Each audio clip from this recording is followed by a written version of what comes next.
Hello friends, कैसे हो आप सब। आई होप आप सब बहुत बढ़िया होंगे। सो हम लोग आ चुके हैं एक नए टॉपिक के साथ जो कि है सेल्फ स्क्रिप्टिंग। ठीक है, तो मैंने ये जो सीरीज अलग कर दी है वो सेल्फ स्क्रिप्टिंग की है बेसिकली। बट अगर आप पहली बार देख रहे हो सेल्फ स्क्रिप्टिंग, आपने लिनक्स नहीं देखा है, तो मैं आपको प्रेफर करूंगा कि एक बार आप लिनक्स देख लो। उससे आपको सेल्फ स्क्रिप्टिंग सीखने में बहुत आसानी होगी। ठीक है, लिनक्स की प्लेलिस्ट जो है वो ऑलरेडी मेरे चैनल पे पड़ी हुई है। आप वहां पे जाओ एंड उसको चेकआउट करो एंड देन आप यहाँ पे आओ। आप कहीं पे भी जाकर सेल्फ स्क्रिप्टिंग देखोगे ना, मैं आपको पहले बोलूंगा आपको बेसिक लिनक्स के पता होना चाहिए, राइट। मैं नहीं कहता हूँ कि सिर्फ मेरे पास से देखो, आप कहीं से भी जाके चेकआउट कर सकते हो। हमें यहाँ से सर्वर्स को लॉगिन कर लेना है। ठीक है, और ये सर्वर का सेटअप मैंने कैसे किया है, लिंक डिस्क्रिप्शन बॉक्स में, आप वहां जाकर के देख लो। वहां मैंने क्लोन करके एसआईटी बनाया था। आप वैसे ही सेम दो सर्वर्स क्रिएट कर लोगे तो आपके पास दो सर्वर्स यहाँ पे आ जाएंगे। ठीक है, बाकी हम चाहते हैं कि आप इसी पे प्रैक्टिस करो। ये आपको ज्यादा कंफर्टेबल और ज्यादा फ्लेक्सिबल रहेगा काम करने के लिए, लिनक्स सीखने के लिए और सेल स्क्रिप्टिंग सीखने के लिए, दोनों के लिए, राइट। बात करते हैं सेल स्क्रिप्टिंग। जब तक ये लॉगिन हो रहा है तब तक हम उसका डिटेल ओवरव्यू देख लेते हैं। ठीक है, सो सेल स्क्रिप्टिंग बेसिकली क्या होता है। Cell scripting is like a giving your computer a set of instruction. मतलब सिंपल भाषा में हम एक फाइल बनाएंगे, उस फाइल के अंदर हम अपने स्क्रिप्ट दे देंगे कि ये चीजें रन होनी चाहिए। ठीक है, एक सिस्टमेटिकली ऑर्डर में देंगे। ठीक है, तो उससे क्या होगा, वो चीजें रन हो जाएंगी अपने आप वन बाय वन करके। तो जैसे कि आपको एक कुकिंग के इंस्ट्रक्शंस देने हैं, आपने एक पेज पे वो नोट डाउन किए एंड वो आपने दे दिया। ठीक है, तो वो एक हो जाएगी हमारी सेल स्क्रिप्टिंग फाइल, जिसमें हम कमांड्स वगैरह जो है वो हम एक फाइल के अंदर दे देते हैं एंड देन वो फाइल ऑटोमेटिकली रन करती है। ठीक है, यहाँ आप इसकी डेफिनेशन देख सकते हो। Shell scripting is like giving your computer a set of instruction written in a language it understand, the shell language. ठीक है, to perform task automatically. It's similar to writing a recipe for cooking where you list all of these steps in order for the computer to follow and execute them one by one.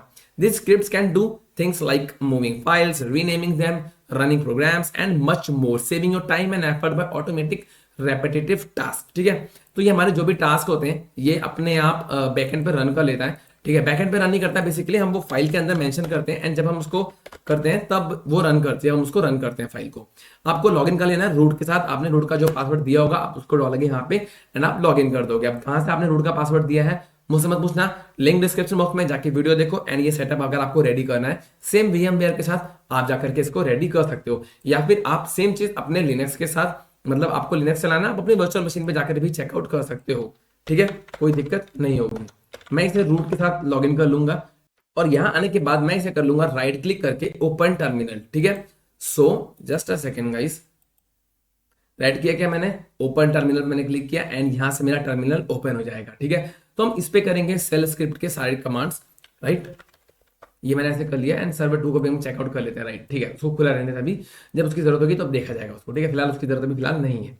ठीक है, तो मैं क्या करता हूँ, एक मैं बना लेता हूँ फोल्डर। ठीक है, मतलब एक डायरेक्टरी बना लेता हूँ mkdir। अब इन कमांड्स के लिए, छोटी छोटी कमांड्स के लिए मैं इसीलिए बोलता हूँ कि आप लिनक्स का वीडियो देख लो, राइट। mkdir और बनाऊंगा शेल स्क्रिप्ट। ठीक है, अब मैं cd कर दूंगा शेल स्क्रिप्ट एंड अंदर आ जाऊंगा मैं इसके। अब ये mkdir, ये cd, ये सब क्या है, ये आपको लिनक्स में देखने को मिलेगा एंड अच्छे से देखने को मिलेगा। उसको सीखेंगे। अगर हम हर कमांड्स को मैं देखूंगा ना तो शेल स्क्रिप्टिंग में खत्म ही नहीं कर पाऊंगा। ठीक है, तो मुझे इसी के साथ जाना चाहिए। तो मैं आ गया हूं सेल स्क्रिप्ट के अंदर। ठीक है, अब मैं यहाँ क्या करूंगा, अब मैं यहाँ पे एक फाइल बनाऊंगा विम जो हमारा एडिटर है उसके साथ, और मैंने फाइल बनाई variables.sh नाम से फाइल मैंने बनाई। ठीक है, सो हम आ गए फाइल के अंदर, आई दबाऊंगा, इंसर्ट मोड पे आ जाएंगे एंड मुझे जो कोड लिखना है वो मैंने यहाँ पे लिखा हुआ है। ठीक है, सो मैं इसको यहाँ पे मेंशन आउट कर देता हूँ कुछ इस तरीके से। ये मैंने कॉपी कर लिया। ठीक है, यहाँ पे आ गया, आप इसको पेस्ट कर सकते हो। ठीक है, it's all up to you. मैं इसको थोड़ा जूम आउट कर देता हूँ। ठीक है, तो ये मेरा स्टार स्टार स्टार दिख रहा है, इसको मैं हैश कर देता हूँ, तो इसको मैं कर दूंगा कमेंट। अब ये इसको फर्क नहीं पड़ता। ठीक है, अब ये देखो variable.sh नाम की फाइल है। ठीक है, ये इसका हेडिंग है। आप ये मत समझना कि यार ये क्या काम करता है, हमेशा ये लिखा रहता है, इसका क्या मतलब है। तो ऐसा कुछ नहीं है, ये सिर्फ और सिर्फ ऐसा हेडिंग काम करता है। ठीक है, जो हमें बताता है कि एक ऐसा इंटरप्रेटर है जो हमें ये बताता है कि ये जो फाइल नीचे लिखी हुई है ये शेल स्क्रिप्टिंग लिखी हुई है। ठीक है, तो यहाँ पे मैंने क्या किया है इसको मैं आपको बताता हूँ।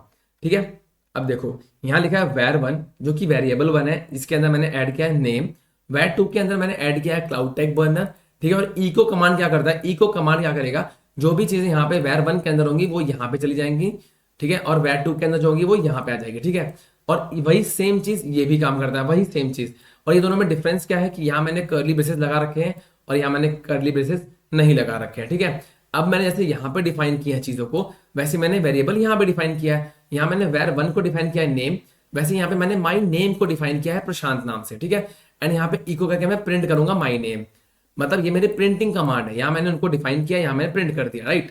मतलब इसके हिसाब से यहाँ पे क्या आना चाहिए, यहाँ पे प्रिंट होना चाहिए, यहाँ पे नेम, यहाँ पे आना चाहिए क्लाउड टेक बर्नर, फिर यहाँ पे आना चाहिए नेम, यहाँ पे आना चाहिए क्लाउड टेक बर्नर। अब ये होगा कि नहीं होगा हम ये आगे समझेंगे, बट मेरे कहने का मतलब, यहाँ पे दिखाने का मतलब यही है।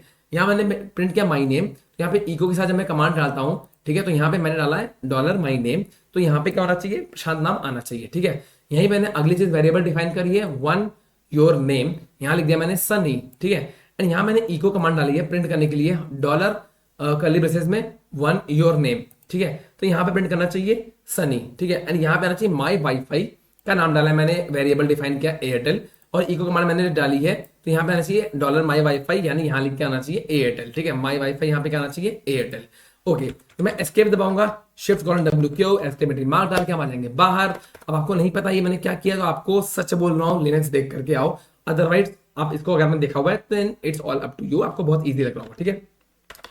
अब मैं आपको क्या करता हूँ, ls-lrth करके दिखाता हूँ, ठीक है। तो अब देखो, इसके पास फाइल के पास परमिशंस नहीं है, ठीक है, खाली रीड की परमिशंस है इसके पास, इसको एग्जीक्यूट हम नहीं कर सकते हैं इस फाइल को, क्यों, क्योंकि इसके पास परमिशंस नहीं है। इसके पास देखोगे आप, यूजर के पास भी सिर्फ रीड परमिशन है, ठीक है, और ग्रुप के पास भी सिर्फ यही है, एंड इसके ओनर के पास भी सिर्फ रीड और राइट है। तो राइट तो मैंने कर दिया, बट एग्जीक्यूट इसको भी नहीं कर सकता, तो मुझे इसको परमिशंस देनी पड़ेंगी ताकि ये प्रॉपर्ली रन कर सके। तो मैं यहाँ पे ch मोड कमांड यूज करूंगा, ठीक है, और प्लस x कर दूंगा फॉर ऑल, ठीक है, और फाइल का नाम डाल दूंगा variable.sh। तो मैंने इसको दे दी है परमिशंस ऑल की। एंड अब मैं अगर दिखाऊं आपको, एंड सीरीज ये बन गया ग्रीन कलर में, और इसकी परमिशंस जो है वो सबके पास आ चुकी हैं एग्जीक्यूट करने की, ठीक है, सबके पास एग्जीक्यूट करने की परमिशन इस पे आ चुकी हैं, बहुत बढ़िया। अब मैं करता हूं ls-lrth। अब देखो यहाँ पे जो x है ना, मैं रिपीट कर दे रहा हूं, अगर आपने लेंस नहीं देखा है तो, ठीक है, तो ये x है, ये एग्जीक्यूट की परमिशन है, जो ये पहले तीन है ये ओनर के लिए होती है, ठीक है। इसके बाद भी रीड राइट एग्जीक्यूट है, ये कर सकता है एग्जीक्यूट, ग्रुप वाला होता है रीड राइट एग्जीक्यूट, तो ये भी एग्जीक्यूट कर सकता है, एंड ये यूजर है रीड राइट एग्जीक्यूट, तो ये भी एग्जीक्यूट कर सकता है, राइट। ओके, यहां तक अपन आ गया। अब मैं करूंगा इसको एग्जीक्यूट। अब एग्जीक्यूट करने के दो तरीके होते हैं, मैं हैश लगाता हूं ताकि ये रन ना हो जाए कमांड, ठीक है, /variables.sh, या फिर हम रन कर सकते हैं sh variable.sh। ये दो तरीके हैं, या तो मैं सिर्फ इतनी कमांड लिखूं, इतनी, या फिर मैं इतनी कमांड लिखूं, फाइल दोनों पे रन करेगी। तो हम दोनों को चेकआउट कर लेंगे वन बाय वन, तो कोई दिक्कत नहीं है। अब मैं आपको बताऊं कि मेरी sh जो कमांड रन होती है वो कहां से रन होती है, तो मैं आपको बताऊं विच sh, तो आपको मिलेगा मेरी sh कहां से रन हो रही है, जो मैं कमांड मैंने आपको बताई थी, दिस वन sh variable.sh, तो ये कहां से रन हो रही है, /user/bin/sh के अंदर जा करके यहां से ये रन हो रही है, ठीक है। अगर मैं आपको दिखाऊं कैट के अंदर भाई क्या पड़ी हुई कमांड, देखो मैंने कैट डाला, तो जो चीजें यहाँ लिखी हुई हैं वो सारी की सारी यहाँ पे हमें शो हो गई हैं, राइट। अब मैं क्या करूंगा, अब मैं इसको करके देखूंगा एक बार रन, ठीक है। तो sh वेरिएबल sh मैंने डाला, ठीक है, तो ये देखोगे यहाँ पे ये रन हो गया, ठीक है। अब ये कैसे रन हुआ है, इसको मैं एक बार फिर आपको दिखाता हूँ, कैट वेरिएबल.sh, ठीक है, इसको मैं थोड़ा सा छोटा कर लेता हूँ। ओके, आई गेस आपको ये दिख रहा होगा शायद, लेट मी चेक, थोड़ा, ठीक है। आप लोग ना थोड़ा सा मैनेज कर लेना, आगे से मैं इसको ध्यान रखूंगा कि मतलब आपको समझाना बार बार नहीं मुझे पड़ेगा, ऐसे एक बार आपको समझना पड़ेगा। तो आप अगर विजिबिलिटी कम अच्छी है तो थोड़ा सा मैनेज कर लो, ध्यान से देखो बस, ठीक है। अब यहां मैंने कमांड करी थी एग्जीक्यूट, तो यहां तक एग्जीक्यूट हुई है, ठीक है, यहां तक ये एग्जीक्यूट हुई, राइट, और ये इसके अंदर का मैटर है, ठीक है, तो ये इसका मैटर लिखा है, तो हम इसको समझेंगे मैटर को इस एग्जीक्यूशन के साथ ये कैसे हुआ। तो पहला हमारा प्रिंट हुआ है this command, eco $var1 $var2, यहाँ पे आ गया var1 आ गया नेम, और var2 आ गया क्लाउड टेक बर्नर। अब ये करली ब्रेसेस के अंदर लिखा हुआ था, तो भी इसने प्रिंट कर दिया। इसका मतलब ये हुआ कि अगर हम करली ब्रेसेस के अंदर डिफाइन करेंगे तो कोई फर्क नहीं पड़ता, आप करली ब्रेसेस दो या मत दो, वो प्रिंट कर देगा वेरिएबल को, ठीक है। अगला हमारा माई नेम इजिकल टू प्रशांत, ठीक है, इको किया मैंने माई नेम, तो इसको इसने प्रिंट कर दिया माई नेम प्रशांत के अंदर कमांड नॉट फाउंड -नेम, क्योंकि इसके अंदर हाइफन लगा था यहाँ पे, ठीक है, तो इसने सिर्फ इतने को कमांड समझा, बट $माई कोई कमांड नहीं होती, जिसकी वजह से इसने हाइफन लगा था तो इसको नहीं लिया, इसका मतलब हाइफन नॉट अलाउड, ठीक है। आगे बढ़ते हैं, यहाँ लिखा था one your name is equal to Sunny, and यहाँ पे वन योर नेम, मतलब यहाँ पे आपको आना चाहिए था सनी, बट इसने क्या बोला, one your name Sunny command not found, मतलब अगर कमांड के आगे नंबर लिखा हुआ है यानी स्टार्ट होता है, अगर आप बोलोगे भाई वेर के आगे पे तो नंबर लिखा है 1, नहीं, अगर वो सिर्फ स्टार्ट होता है 1 से तो वो उसको कमांड नहीं लेगा, राइट। अब बताए my underscore wifi is equal to Airtel, ठीक है, यहाँ लिखा है अंडरस्कोर, तो आपको बताना है कि क्या ये रन करेगा इको माई वाईफाई, ओके, तो यहाँ दे दिया इसने एयरटेल, इसका मतलब कि अंडरस्कोर भी ये लेता है, ठीक है। आई गेस आपको इतना ये समझ में आ गया होगा कि वेरिएबल्स कैसे काम करते हैं, क्या चीजें इन्हें कैसे लेनी है, क्या चीजें नहीं लेनी है, राइट। तो अब मैं बात करने वाला हूं क्योट्स की, ठीक है। देखो दिस इज द क्योट्स, थोड़ा सा बड़ा कर लेते हैं वापस से, दिस इज क्योट्स, ठीक है। अब ओके, कोई कमांड नहीं है भाई, मैं सिर्फ रन कर रहा हूं, मतलब आपको लिख के जाता है हेडिंग हमारे टॉपिक की, ठीक है। तो क्योट्स, अब क्योट्स कैसे काम करता है, क्योट्स के लिए मैं बनाऊंगा एक file vim quotes dot sh, right, मैंने बनाई, ठीक है। अब मैं टाइप भी कर सकता हूं, बट मैं टाइप करूंगा तो वीडियो बहुत लंबी होती जाएगी, इसके लिए मैं इसको टाइप नहीं करने वाला, एंड मैं यहां से कॉपी कर लूंगा एंड मैं यहां कर दूंगा पेस्ट, ठीक है। अब क्योंकि ये स्टार स्टार लगा हुआ है, मैं यहाँ पे हैश कर दूंगा। हैश का मतलब ये होता है कि वो इसको बस ये एज अ लाइन है, बस ये आपके लिए है, मेरे लिए है, बट इसका प्रोग्रामिंग से कोई लेना देना नहीं है। जब मैं रन करूंगा फाइल को तो इसको पता है आगे हैश लगा है, मतलब कि इस फाइल का एस से कोई लेना देना नहीं, ये फाइल किसके लिए, हम लोगों के लिए, तो इसको वो कुछ छेड़ेगा भी नहीं, बोलेगा हैश लगा है इग्नोर कर दो, तो वो इग्नोर कर देगा, ठीक है। सेमली ये फाइल भी इग्नोर कर देता है, वो अगली लाइन भी, राइट। अब हम बात करते हैं कि कोट्स की, यानी अगर सिंगल कोट है या डबल कोट है तो कौन सा वाला रन करेगा, कौन सा वाला रन नहीं करेगा, ठीक है।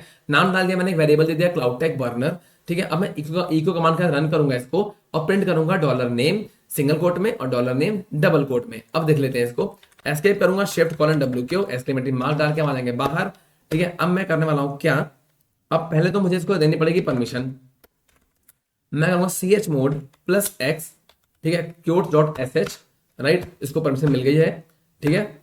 और इसको मैं कर सकता हूं, मैं आपको एक चीज बताऊं पहले तो, अगर मैं कैट etc कैट पास wd के अंदर जाऊं, ठीक है, और यहाँ ग्रेप रूट करूं, तो आपको मिलेगा कि यहाँ पे जो बैश कमांड रन होती है, ठीक है, वो कहां से रन होती है, वो रूट के अंदर बिन के अंदर बैश डाल करके वो उसको रन करता है, ठीक है। यहां से आपको दिख जाएगा विच बैश करूंगा तो भी आपको उसकी होम डायरेक्टरी मिलेगी कहां से ये रन हो रही है, /user/bin/bash के अंदर, ठीक है, ओके।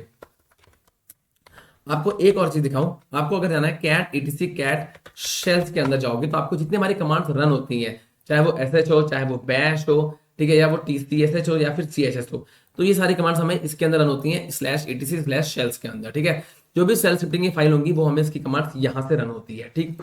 चलो यहां तक अपन आ गए, हम चलते हैं वापस अपने प्रोग्राम की तरफ, यानी क्योट्स को हम रन करते हैं, ठीक है। तो मैंने ./क्योट.sh मैंने तरीके से रन किया इसको, और इसने मुझे प्रिंट करके दे दिया क्या, dollar name cloud tech burner, ठीक है, इसने मुझे प्रिंट कर दिया। अगर मैं आपको दिखाता कि डॉलर के साथ मतलब कैट के साथ कि मेरा क्या लिखा हुआ है इसके अंदर, तो आप देखते यहाँ लिखे आ रहा है नेम क्लाउड टेक बर्नर, तो इसका मतलब ये हुआ कि डॉलर नेम जो है वो उसने एज इट इज प्रिंट कर दिया, उसने लिया नहीं, मतलब कि आपका सिंगल कोट के अंदर होगा तो वो उसको एज अ वेरिएबल काउंट नहीं करेगा, डबल के अंदर होगा तो वो उसको काउंट कर लेगा, ठीक है।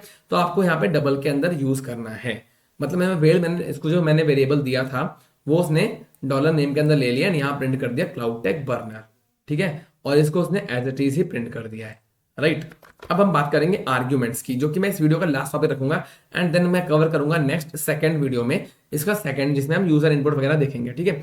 तो मैं आर्ग्यूमेंट के लिए क्या करूंगा, एक विम आर्ग्यूमेंट्स डॉट sh नाम की फाइल बना लूंगा, ठीक है। आई कमांड से हम आई प्रेस करेंगे एंड हम आ जाएंगे इंसर्ट मोड पे, एंड इसकी मैंने यहाँ पे जो है कमांड लिखी हुई है, इसको मैं यहाँ से कॉपी कर लेता हूँ, ठीक है। ये मैंने किया कॉपी, यहाँ से Ctrl+Shift+V से मैं इसको प्रिंट कर दूंगा, ठीक है, और मैं आ जाऊंगा सबसे टॉप वाले पे। आपको यहाँ माउस से आना नहीं है, आपको अपने कीबोर्ड से यहाँ पे आना है, ठीक है। तो अब यहाँ देखो यहाँ क्या होने वाला है, तो यहाँ में लिखा है इको टोटल आर्ग्यूमेंट्स, ठीक है, तो ये मेरा प्रिंट होगा टोटल आर्ग्यूमेंट्स, और यहाँ पे आ जाएंगे टोटल नंबर ऑफ आर्ग्यूमेंट, अगर मैं जब दूंगा तो आपको दिखेगा, ठीक है। टोटल नंबर ऑफ आर्ग्यूमेंट जैसे अगर मैंने 4 दिए हैं तो यहाँ पे 4 आएगा, मैंने 5 आर्ग्यूमेंट दिए 5 आएगा, ठीक है, मतलब लाइक वही आएगा। अगर मैं 4 दूंगा तो 4 आएंगे, 5 दूंगा तो 5 आएंगे, ठीक है।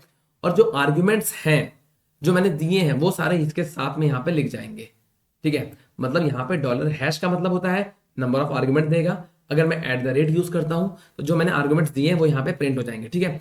और यहाँ पे हमें शो करेगा फर्स्ट, यहाँ पे साथ में इसके ये हाइफन और ये ग्रेटर देन का साइन कुछ है नहीं, ये बस आपको एज इट इज शो करेगा, ठीक है, यहाँ पे फर्स्ट और यहाँ पे सेकंड। तो इसको हम ट्राई कर देखते हैं, मैंने क्या WQ एस्टिमेटरी मार्क डाल के मैं भाग गया बाहर, ठीक है। और मुझे अगेन इसको मुझे कमांड जो है मुझे देनी है, सॉरी ch मोड, ठीक है, और मैं +x आर्गुमेंट डॉट sh, तो इसको मैंने दे दी परमिशन, ठीक है, एग्जीक्यूट करने की। और अब मैं इसको रन करने वाला हूं। आप इसको ऐसे रन कर सकते हो, एक बार अलग तरीके से रन करते हैं, ठीक है। sh आर्गुमेंट डॉट sh, और मैंने इसको रन कर दिया, ठीक है। सो इसने मुझे अभी कोई आउटपुट नहीं दिया, इसने बस मुझे इतना बता दिया टोटल आर्गुमेंट 0 है, ठीक है, और कोई आर्गुमेंट मैंने दिया नहीं है, तो ऑल आर्गुमेंट्स भी इसमें लिखे नहीं है, फर्स्ट भी कोई नहीं है, सेकंड भी कोई नहीं है, ठीक है। सो अब मैं क्या करूंगा, मैं इसके साथ दूंगा एक आर्गुमेंट, ठीक है। वो कैसे देते हैं हम, देखो अब मैं सेम उसके फाइल का नाम लिखूंगा, ठीक है, और मैं कर दूंगा हेलो क्लाउड टेक बर्नर, ठीक है। अब देखो ये मैं डाला, तो ये मेरा आर्गुमेंट पहला है, ठीक है, दिस इज, एंड ये आर्गुमेंट दूसरा है। तो यहां पे आना चाहिए टोटल आर्गुमेंट 2, ऑल आर्गुमेंट्स यहां पे लिख के आना चाहिए हेलो, एंड यहां लिखना चाहिए क्लाउड टेक बर्नर, यहां लिख के आना चाहिए हेलो, एंड यहां आएगा क्लाउड टेक बर्नर। करते हैं एंटर एंड से दिस, यहां आ गया रिजल्ट जो मैंने आपसे कहा था। टोटल आर्गुमेंट कितने आ गए 2, ऑल आर्गुमेंट्स आ गए, हेलो भी यहाँ पे आ गया, और क्लाउड टेक बर्नर भी आ गया। अगर मैं स्पेस देता तो वो आर्गुमेंट आगे बढ़ जाता, मतलब अगर स्पेस में देता यहाँ पे तो वो 2 अलग 3 अलग हो जाता, ठीक है। तो मैं पहला वाला यहाँ प्रिंट कर दिया मैंने हेलो, एंड सेकंड वाला मैंने यहाँ प्रिंट कर दिया, राइट। तो आपको ये आइडिया भी लग गया होगा कि आर्गुमेंट्स हम लोग कैसे प्रिंट कर सकते हैं अपने फाइल्स के अंदर। तो आई गेस आपको ये वीडियो यहाँ तक समझ में आ गया होगा। आई नो थोड़ा सा आपको अजीब लगा होगा कि आप पहली बार देखे होगे इसको, थोड़ी दिक्कत हुई होगी, बट आप इसको प्रैक्टिस करोगे ना तो आपको ज्यादा बेटर समझ में आ जाएगा, राइट। और अगर आपको वीडियो अच्छा लगा है, चैनल पर नया चैनल को सब्सक्राइब कर लो, पुराना हो तो लाइक कर लो, ठीक है, एक प्यारा सा कमेंट कर दो, मुझे बहुत अच्छा लगेगा।